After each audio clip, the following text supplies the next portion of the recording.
እናንተ ዛሬ ሰምታችኋል። እኔ አዲስ ነገር ሰምቻለሁ ልንገራችሁ። ሁላችሁም ይህን ቪዲዮ ላይክ እና ሼር አድርጉ። ሰላም ጤና ይስጥልኝ ውድና የተከበራችሁ ውድ ተመልካቾች እንደምን አላችሁ? ሁላችሁም ሰላም ሰላም ብያለሁ።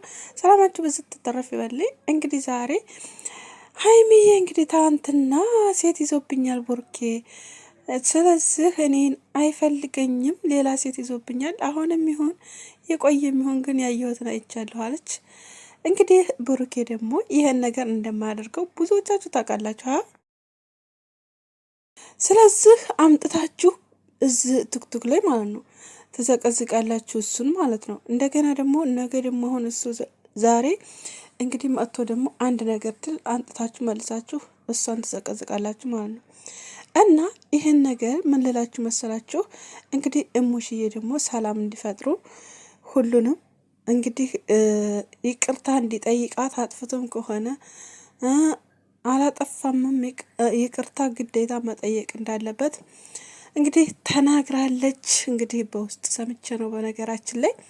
እና ስለዚህ ዛሬ እንግዲህ ቡሩኬ ይመጣል ወደ አዲስ አበባ ቡታጅራ ነው ያለው። ሀይሚዬና ፍፄ መጥተዋል ማለት ነው አዲስ አበባ። እና ቤተሰቦች ይቅርታ እንዲጠይቃት እንዲሁም ደግሞ ሀብም እንደዛው እና ብሩኬ ደግሞ ብዙዎቻችሁ እንደዚህ አይነት ስራ አይሰራም፣ እንደዚህ ነገር አያደርግም እያላችሁ ነው ያላችሁት። በነገራችን ላይ በጣም በምናቀው ሚዲያ ላይ በምናቀው ሁኔታ ላይ ብሩኬ እንደዚህ አይነት ሰው አይደለም።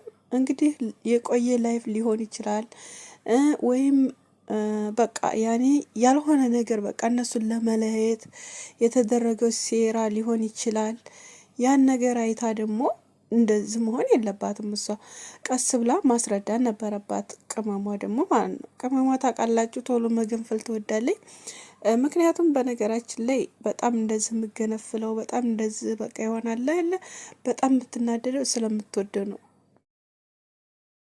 የሚወዱትን ሰው ደግሞ በቃ አለ ገና ራሱ ማለት እውነት እና ውሸቱ ታይረጋገጥ በቃ የሚለያት ስለሚመስላት በቃ የሚርቃት ሌላ ጋር የሚሄድ ስለሚመስላት ለዛ መሰለኝ እኔ በራሴ ማለት ነው። እና ስለዚህ እሷ ደግሞ በጣም ስለምትወደው እሱን በቃ ያ ነገር ለምን ተፈጠረ ለምን ከሆነ ለምን አልነገረኝም ብላ በቃ እንደዚህ ያልችው በዛ ምክንያት ነው እንጂ እውነት ብሩኬን ጠልታው ብዙዎቻችሁ መለየት ፈልጋ ነው ከሱ ስለማትፈልገው ነው እንደዚህ አይነት ነገር አያደርግም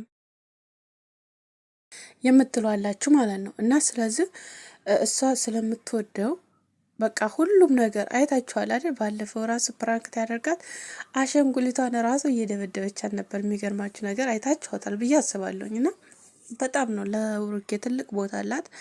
በጣም ተወደዋለች ሀይሚ ማለት ነው። እና ስለዚህ ያ ነገር እየተከየለባት መሰለኝ እኔ በራሴ ማለት ነው። እና ቅመሟ ደግሞ አሁንም ቢሆን መረጋጋት አለብሽ፣ ነገሮችን ማሰብ አለብሽ። ምን አይነት የመቼ ነው ብለሽ እሱን መጠየቅ ነበረብሽ። ሲጀመር ይሄ እኮ በጣም ቀላል ነው፣ እውነት ለመናገር ማለት ነው። በጣም ቀላል ነው። ግን እኛ ሴቶች ምንድነን ቶሎ መቃጠል እንወዳለን። በቃ የሆነ ነገር ተተፈጠረ በቃ ምላሳችንም ሆነ ምናችን በቃ መፍጨርጨር እንወዳለን። እና ቀስ ብላ ጠርታ በስልክም ሆነ ሄዳም ሆነ ስሩ ከዛ ብሩኬ እንደዚህ አይቻለሁ እንደዚህ እውነት ነው ወይ ብላ ብጠይቀው ያስረዳታል።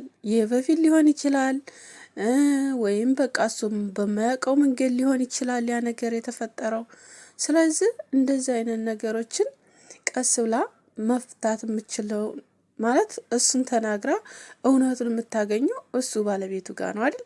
ስለዚህ መጠየቅ ነበረባት። እሷ ግን ያው ማለት የምትወዱት ሰው ያለ ማጣት ይመስለኛል እንደዚህ በቃ ሌለ በቃ ግፍጥ ብላ እንደዚህ የምትለው ማለት ነው። እና ንገረኝ ምናምን በቃ እሱ ደግሞ በቃ የማያስታውሰው የድሮ ታሪክ ሊሆን ይችላል። ለዛ ነው እንደዚያ የሚያላት መሰለኝ እኔ በራሴ ታስበው ማለት ነው። ማለት ባስበው ላገኘው አልቻልኩም። እኔ ምን እንዳጠፋው ምን እንዳረኩ ምንም ያወቅኩት ነገር የለም።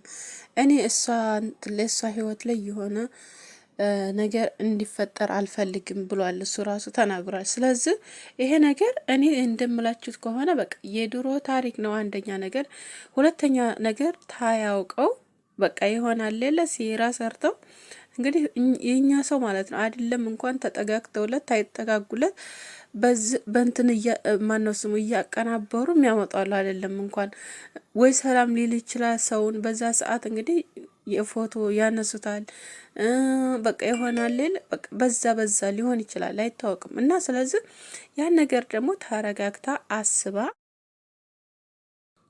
ለሱ ለራሱ ማስረዳት ይኖርባት። በቃ ይሆናል ሌል እሷ ሌላ ቦታ ገባች ማለት ነው። እና እንደዛ አይደለም በነገራችን ላይ ማለት ነው። አንደኛችን ሰከን ማድረግ አለብን ማለት አለብን ማለት ወይሱ ወይ አንቺ በቃ ሁለታችሁም እንደዚህ በቃ እየተቃጠላችሁ ምናምን ነገር በጣም ይደብራል። እውነት በቃ ኑሮን ራሱ አገፉትም ብዬ ነው የማስበው ወደፊት ራሱ ማለት ነው። አሁን እሺ አሁን ያላችሁት ጓደኝነት ላይ ነው፣ ግን ትዳር ላይ ትገቡ ከባድ ነው። ምክንያቱም መተሳሰብ አለባችሁ። አንደኛ ነገር ደግሞ እምነት በውስጣችሁ ዋናው ነገር ለሰው ልጅ እምነት ነው። ሁልጊዜ ሰው አስታርቋችሁ ሁልጊዜ ሰው እንትን ብሏችሁ ይከብዳል። ምክንያቱም ኑሮን ትገፉ እንደዚህ አይደለም። አንደኛችሁ አጥፍታችሁ ከሆነ አንደኛችሁን ለመብረድ ሞክሩ እና ይሄን ደግሞ መማር አለባችሁ ራሳችሁ። እንደገና ደግሞ ውስጣችሁ ሰውን ያለማስገባት መልመድ ያለባችሁ። ምክንያቱም ሰው ውስጣችሁ ባስገባችሁ ሰዓት ሌላ ችግር እንደሚፈጠር ታውቃላችሁ ሁላችሁም። ስለዚህ ይሄን ነገር ደግሞ እናንተ ሰው ማስገባት የለባችሁም። ራሳችሁ ነገሮችን ቁጭ ብላችሁ በመነጋገር መፍታት አለባችሁ። ደብቀኸኛል፣ ደብቀሽኛል የሚባለው ነገር ይሄን ለመቼም አይሆናችሁም፣ ሆነን ለመናገር ማለት ነው። እና ግልጥ መሆን አለባችሁ። እኛ ካሁን በፊት እንደምናውቃችሁ ከሆነ ለኔ ግልጥ ነው ለኔ ግልጥ ናት እያላችሁ ነበር ትወራሩ የነበረው ማለት ነው። እና ስለዚህ አሁን ላይ ግን እንደዚህ አይነት ነገሮች ሲፈጠሩ በጣም ይከብዳል፣ ይደብራልም ማለት ነው። ለሌላም ይደብራል ሆነን ለመናገር ማለት ነው። እና እነኚህን ነገሮቻችሁን ማስተካከል አለባችሁ። አስተካክላችሁ ነገሮችን ህይወታችሁን መቀጠል አለባችሁ እንጂ የሰው ወሬ ሰምታችሁ እንደገና ደግሞ እንደዛ አርገሃልና ምናምን በሚባለው ነገር ወላሂ ትዳር አይገፋም። ሆነን ለመናገር ማለት ነው። ወደፊት አገፉትም ብዬ ነው የማስበው። በቃ በጥርጣሬ ትሄድ ነው የሄደው፣ ትመጣ የት ነው የሄደው፣ ሄዶ የመጣው በቃ እሷንም እንደዛው። ይሄ ነገር በጣም ከባድ ነው። ትዳር ላይ የሚያፈናቅል እናንተን የሚል ነገር ቅናት ነው ሆነን ለመናገር ማለት ነው። እና ስለዚህ መቀናናት የለባችሁም። ሰላምን አወርዳችሁ አብራችሁ መቀጠል አለባችሁ። በጣም ብዙ ሰው ይወዳችኋል። በጣም ብዙ ሰው በቃ የሌለ የሚወዷችሁ በጣም ብዙ ልጆች አሉ፣ ህይወታቸውን የሚሰጡላችሁ አሉ። እና ስለዚህ ለእነሱም ክብር የሚባል ነገር አለ እና ስለዚህ መቀጠል አለባችሁ። ነገሮችን በመወያየት በመነጋገር በመመካከር ነው መቀጠል ያለባችሁ እንጂ ዝም ብላችሁ እንደዚህ እኮ ናችሁ አይደለም። እና ቤተሰቦች ወዳችኋለሁ፣ አክብራችኋለሁ። ሁላችሁም ላይክ፣ ሼር፣ ሰብስክራይብ በማድረግ ቤተሰቡን የምታበረታቱ ደግሞ እጅግ አድርጌ አመሰግናለሁ። ከልቤ ክብር በሉልኝ ውድ ቤተሰቦቼ ማለት ነው። የዛሬው ቪዲዮ ይሄን ይመስላል። ከወደዳችሁ ደግሞ ላይክ፣ ሼር፣ ሰብስክራይብ ማድረግ እንዳትረሱ ውዶችዬ። አገራችን ኢትዮጵያን ሰላም ያደርግልን፣ አንድነትን ፍቅርን ያምጣልን።